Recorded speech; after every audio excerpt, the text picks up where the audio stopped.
violência psicológica, que agora é crime, viu, minha gente? A violência psicológica contra a mulher no Brasil, ela atinge aí níveis alarmantes, segundo diversos órgãos oficiais, e o novo tipo penal surge como uma maneira, né, de proteger a mulher de forma mais ampla e acessível. Hoje eu recebo aqui a advogada Nayara Toscano, ela é minha entrevistada de hoje. A gente vai falar um pouquinho sobre este assunto e se você tiver dúvidas, pode mandar um WhatsApp pra gente. Deixa sua pergunta, manda um áudio pra gente aqui. Fique bem à vontade. É o 98145-7570, tá, minha gente? Fiquem à vontade para perguntar o que vocês quiserem, tá bom? Seja bem-vinda, minha amiga, tudo bom? Como está? Tudo bem, Marília, bom dia. Linda, maravilhosa, gente, olha só. Nossa, muito obrigada. Me diga uma coisa, quais são os tipos de violência psicológica e como a gente consegue identificar essa violência? Explica um pouquinho pra gente. Primeiramente, muito bom dia a todos e todas que nos assistem. Bom, pessoal, a violência contra a mulher, na verdade, a violência doméstica e familiar contra a mulher, ela pode se dar de diversas formas. A gente tem desde a violência física até a violência psicológica, a moral, a patrimonial e a sexual. Agora, desde o dia 28 de julho de 2021, a gente tem a lógica do crime de violência psicológica contra a mulher. Nessa situação, pode ser causado um dano emocional à mulher que a prejudique ou que perturbe o seu pleno desenvolvimento, ou ainda que vise a degradar ou a controlar as suas ações, as suas decisões, as suas crenças, enfim, as suas manifestações. E ele pode se exteriorizar de diversas maneiras, por meio de chantagem, por meio de perseguição, por meio de impedir a locomoção, né, o ato de ir e vir dessa mulher, enfim, qualquer meio que de alguma forma cause um abalo emocional, um abalo psicológico a essa mulher, tá? É um crime bem recente, isso não significa que as práticas não ocorriam antes, mas sim que o direito precisou avançar de acordo com essas mudanças na sociedade, percebendo que cada vez mais a mulher vinha sofrendo esse tipo de violência e precisava ser protegida pela nossa legislação penal. Me diga uma coisa, violência psicológica e emocional, né? Como seria essa violência?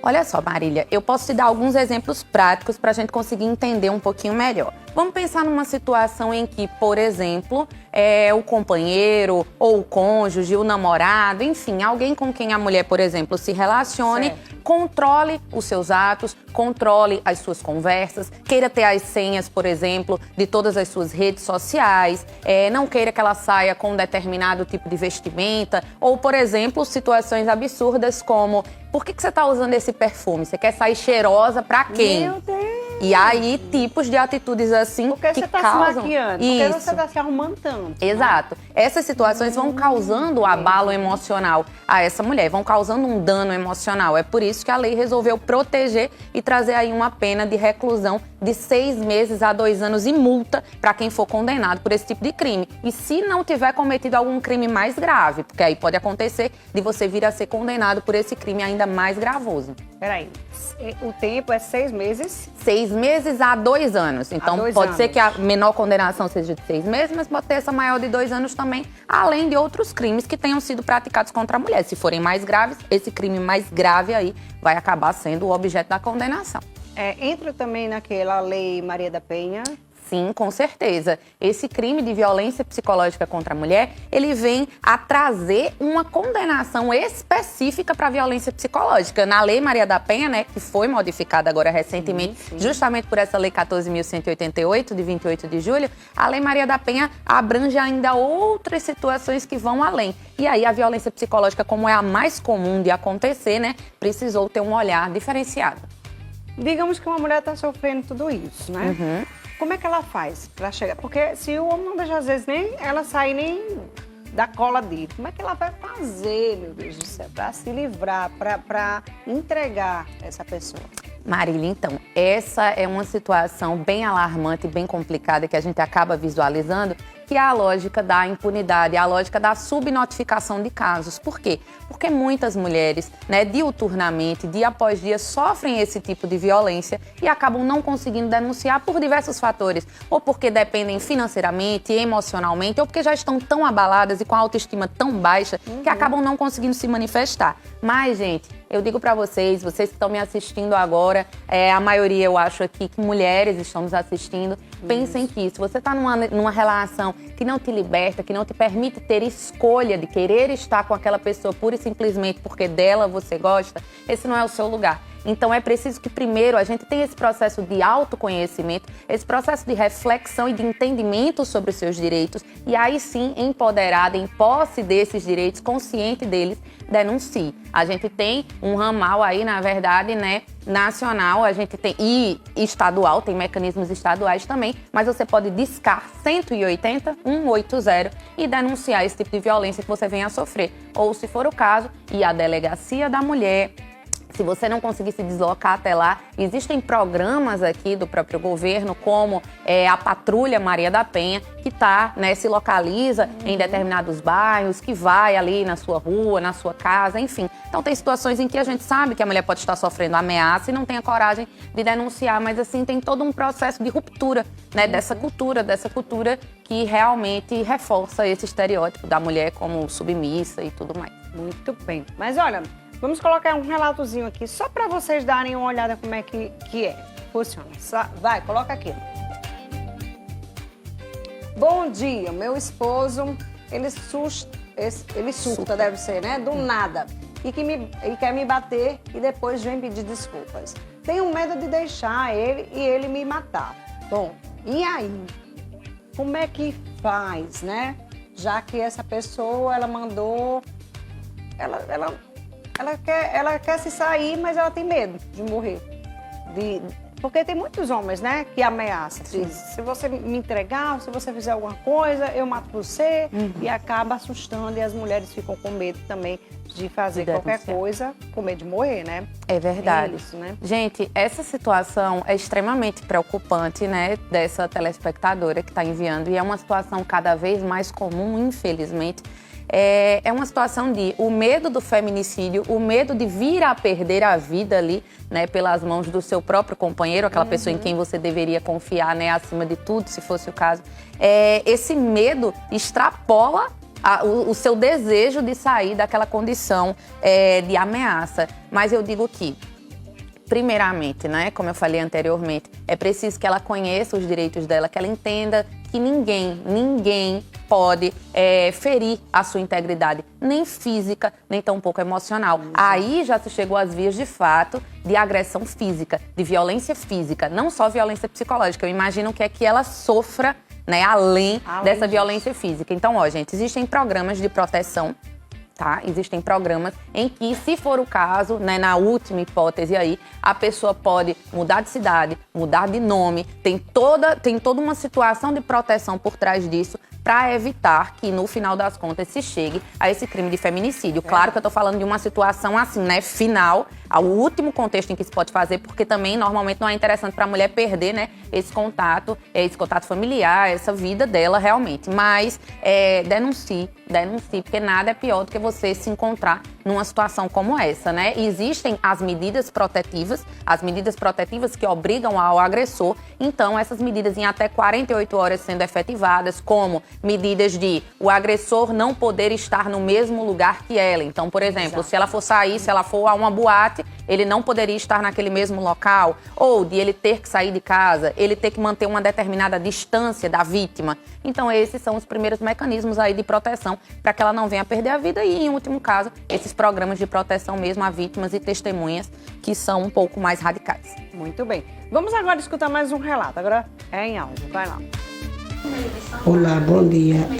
Eu gostaria de saber sobre assim, porque minha filha tem 17 anos de idade e ela foi viver com esse homem, ela tinha 15. Hoje ela tem uma menininha de 5 meses.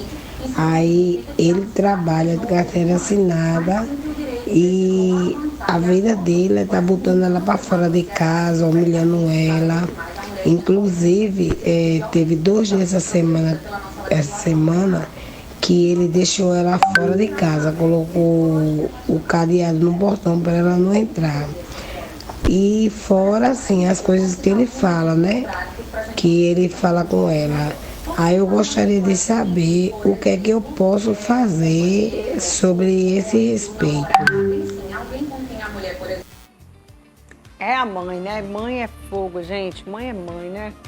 Gente, essa veia maternal realmente não partilha ainda desse sentimento, espera um dia, mas a gente percebe, né, a preocupação dessa mãe, esse elo afetivo com a filha, essa necessidade de proteger, né, esse vínculo com a filha. Olha só, em determinados tipos de situação, o que é mais interessante, por assim dizer, não é bem a palavra adequada, é que a vítima faça realmente essa representação, ela faça esse tipo de denúncia. No entanto, em situações como essa, eu imagino que, né, o relato não deve estar completo, mas eu imagino que se ele já chega até a não deixar que a vítima entre na própria casa, né, a gente vê aí violência patrimonial também, violência psicológica, entre outros contextos, se ele chega a esse ponto, provavelmente deve estar havendo agressão física também, violência física, então essa mãe pode ligar para aquele número que eu falei agora há pouco, 180, ela pode fazer uma denúncia anônima, inclusive, tá? Eu sei que a família acaba partilhando também desse sentimento de medo, né? Não só de indignação, mas de medo mesmo que o agressor venha fazer alguma coisa contra ela. Então ela pode ligar também para esse número 180, denunciando. Isso ativa uma rede de proteção dos direitos da mulher. É aquele contexto, começa por meio dessa denúncia, mas eles entram em contato, por exemplo, com o Centro de Referência Especializado de Assistência Social, que é o CREAS, para o resgate e fortalecimento de vínculos familiares, entra em contato com a Delegacia da Mulher, com o Ministério Público, né, que tem vara específica nesse contexto de proteção da mulher, a Justiça, entre outros contextos. Então eu acho que o meio mais adequado, até para ela não se expor tanto, não ter que ir à delegacia e ficar aquela coisa, mas a senhora está falando isso porque é mãe, muitas vezes acaba tendo esse descrédito a esse tipo de denúncia. Então, para evitar essa situação e para ela não se expor também, né, não sabemos como pode ser a atitude do agressor nesse tipo de situação, é interessante que ela faça essa denúncia e que o faça de forma anônima. Também tem que ver se a menina quer, né? Tipo, sai de casa, quer se afastar. Porque às vezes tem gente que aceita, né? Aceita, caladinha, fica ali aguentando, porque gosta, porque ama, porque sei lá o quê, né? Enfim, tem gente que é assim. Se a filha, mãe, eu não aguento mais, eu quero sair de casa, mas não consigo, porque ele me prende ou faz alguma coisa, aí a mãe pode tomar uma atitude, eu acho que melhor. Agora, eu acho que teria que ter o diálogo com a filha. O diálogo, mas olha só. Pode ser que dê águia aí, vai que ela, né? E a filha diz, não, meu marido é ótimo, ó. Só que muitas vezes o que é que acontece? Esse processo de conscientização sobre os próprios direitos, de autoconhecimento sobre o seu direito, não é algo fácil. Então, a partir dessa denúncia, por exemplo, nesse mecanismo que eu falei de contato com o CREAS, o Centro de Referência Especializado de Assistência Social, assistentes sociais, psicólogas, educadoras, advogados, entre outros profissionais, vão estar em contato direto com essa vítima, falando sobre os direitos dela, conscientizando para que seja um processo de ruptura que parta dela. Mas a denúncia se torna importante porque muitas vezes a vítima não percebe que está sendo vítima. Ela acha, mas eu dei motivo. Porque realmente, se eu não tivesse dado bom dia pro vizinho, ele não ia achar que eu estava conversando com outro homem, não iria me bater. Muitas vezes a vítima passa por um processo de revitimização, de violência contra si mesma, porque ela se culpa de algo do qual ela não tem culpa. Então, eu acho que é importante fazer a denúncia para que, a partir disso, seja ali o gênese, seja o estopim para ela perceber os direitos dela. Talvez, se não houver essa denúncia, ela nunca perceba, ou porque ela está emocionalmente ligada a ele. Tem a questão do filho também, né? Nessa situação é mais complicada ainda, porque envolve uma criança. Então, a mãe muitas vezes se deixa levar por esse contexto, porque eu não posso sair de casa porque eu não vou ter condição de sustentar meu filho. Então, tem muitos fatores. Na verdade, é uma coisa muito ampla, é multifacetada. Então, a gente precisa ter esse olhar geral sobre a situação. Exatamente. Vamos ver mais um relatozinho aqui, solta aqui no telão. O pessoal tá nem querendo fazer pergunta, só mandando um relato mesmo. Ele já me bateu várias vezes. E depois ele vem pedir desculpa. E aí agora, há pouco, a gente comprou um apartamento. E ele fica jogando na minha cara. E se eu for embora, eu não tenho direito. Aí tudo dele manda eu ir embora de casa e eu que pago sozinha a parcela do apartamento. Mas, gente, eu que pago sozinha a parcela do apartamento. Já viu isso? Não existe isso. É ridículo demais, né? Não, mulher? Meu Deus do céu, a gente fica com um semblante de riso, de incredulidade. Não é rindo, achando engraçado, não. É porque é uma situação tão estapafúrdia que a gente não sabe sequer o que dizer. Olha só, primeiramente aí, telespectadora que falou com a gente agora, Não, esse apartamento não é só dele, eu já digo taxativamente, tá? Isso depende um pouco do regime de bens aí no qual vocês se casaram, mas provavelmente deve ter sido comunhão parcial de bens, ou seja, tudo que vocês compraram durante o casamento, não sei se é realmente casada ou se vocês moram juntos, né, em união estável, mas de uma forma ou de outra, se for em comunhão parcial de bens, por exemplo, tudo que vocês compraram na constância dessa relação é dos dois. Então, se você saísse da casa, principalmente comprovando que você só saiu porque ele que deu causa e não porque você está abandonando lá, tudo isso daí, ó, metade dele, metade seu. E numa situação em que você que tá pagando sozinha, aí é que não faria sentido mesmo. O que é que tá acontecendo? Ele usa isso como chantagem. Ah, você vai ficar sem um apartamento, você não vai ter nada, você não tem direito a nada. Por que ele faz isso? Porque provavelmente você não tinha conhecimento de que realmente isso haveria que ser partilhado e aí você fica nessa situação por medo de perder aquilo que você conquistou com muito esforço. E isso é um exemplo claro de violência patrimonial.